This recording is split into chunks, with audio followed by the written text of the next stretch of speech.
कि जानकी नाथ सहाय करे तो कौन बिगाड़ करे नर। तुम इसको मार नहीं सकते, इसके गर्भ में भगवान का भक्त पल रहा है। तुम इसको छोड़ दो वरना मैं श्राप दे दूंगा।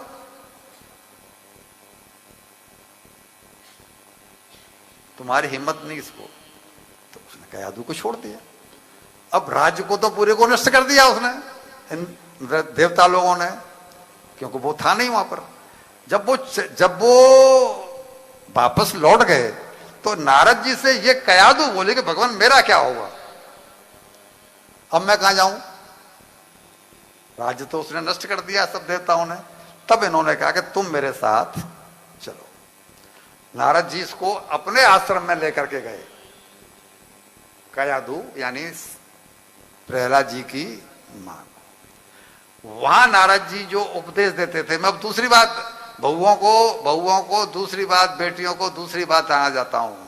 मेरी तरफ ध्यान करो, मेरी तरफ। कथाओं में मत पढ़ो, थोड़ी सी कथा सुन लो।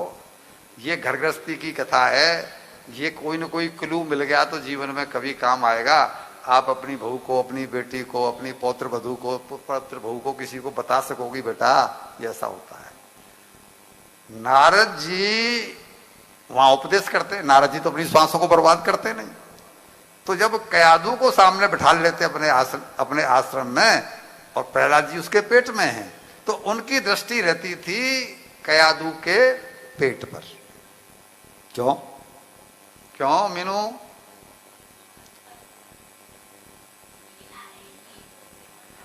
भक्त वहां पल रहा है, भक्त वहां पर पल रहा है।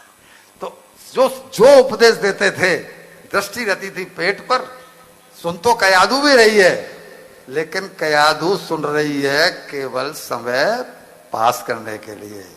लेकिन वो जो भक्त सुन रहा है, वो सुन रहा है कि पूरा पूरा तत्व जानने, क्योंकि वो तो 108 बार यानी गर्भ धारण किया तो पात्रता भी मिल गई, और भगवान का ऐसा भक्त बना कि हम यहां पर बैठ करके लाखों करोड़ों साल के बाद में उसका नाम। एक तो मैंने आपको उदाहरण यह दिया कि गर्भ में बालक सुनता है, कंफर्म हो गई। ऐसे कोई मना कर रही है? गर्भ में बालक सुनता है। एक दूसरा उदाहरण देता हूं अभिमन्यु का। अभिमन्यु को चक्रव्यूह में प्रवेश करने की कला जब वो दे रहे थे, है ना, तो वो तो उसने सीख ली। लेकिन मां जैसे ही जागी तो बाकी की बात वो सीख नहीं पाए। इसका मतलब है कि वहां से भी कन्फर्म होता है कि गर्भ में बालक। अब आप गर्भवती हैं, होने वाली हैं, और फिर डिंग डोंग सब हो रहा है, तो बालक उसे सुन रहा है कि अगर पति ड्रिंक करके आया है और वो उल्टी सीधी गालियां, वो सुन रहा है कि नहीं सुन रहा? आप उससे कुछ कह रही हैं, वो सुन रहा है कि नहीं सुन रहा? तो इसका परिणाम क्या होगा? ऐसी बातों का ध्यान हर वक्ता इसलिए नहीं देता कि इसके लिए समय चाहिए। ये प्रभु जी मुझे बार बार उंगली कर रहे हैं, पर मैं समझ रहा हूं कि मेरी बहन बेटियों के मतलब की बात तो ये है। ये मर गया, वो मर गया, उसके ये हुए, उसके वो हुए, इसको सुनाने में तो समय तो उतना ही है। उससे चाहे ये सुना लो, चाहे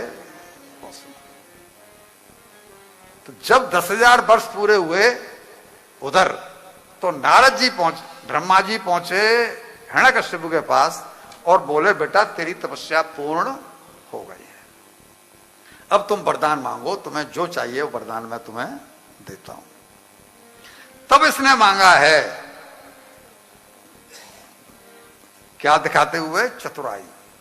मैं दिन में मरूं न रात में मरूं, घर में मरूं न बाहर मरूं, ऊपर मरूं न नीचे मरूं। वो प्रसंग आपका सपना सुना हुआ है। न भूमौ नाम बरे मृत्युर, न नरेन मृगे रपी, न आकाश में मरूं न धरती में। आपकी बनाई हुई सृष्टि के किसी व्यक्ति से मरूं ही, अंतिम यहां तक कह दिया। अब बताओ ब्रह्मा जी क्या करते?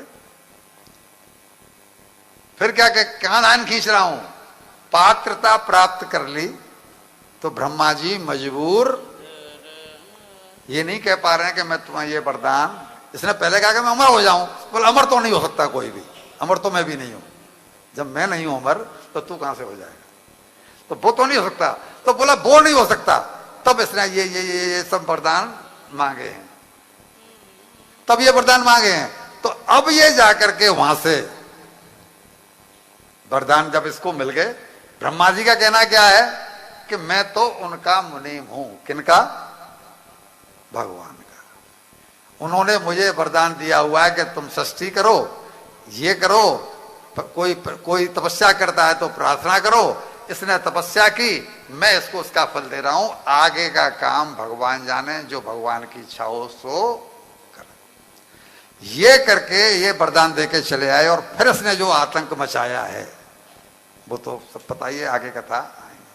इधर क्या हुआ कि संग की संग ये वरदान दिया कयादू को नारद जी ने कि भगवान मेरे पति तो गए हैं 10,000 साल के लिए और ये बालक मेरे पेट में है, अब कैसे हो, बालक तो 9 महीने पीछे हो जाएगा। तो नारद जी ने इनको वरदान दिया है कि ये बालक तभी होगा जब तुम्हारी पति आकर के वापस आ जाएंगे। कल्पना करो कितने साल तक प्रहलाद जी उसके उदर में रहे, और जब वो लौट के आया है तब बालक का जन्म हुआ है। और जो हम प्रसंग कर रहे हैं ये प्रसंग वो है कि फिर बालक जब ये 5 साल का हो गया तब भेजा गया विद्यालय में। जब विद्यालय में भेजा गया तो कह दिया गया कि इसको पढ़ानी है तुम्हें विद्या दैत्यों वाली, जो इनके गुरु हैं शुक्राचार्य जी, उनको बोला कि इसको विद्या पढ़ाना दैत्यों वाली, क्यों कल को ये राजा बनेगा, दैत्य है तो राजा ही बनेगा। लेकिन हुआ क्या,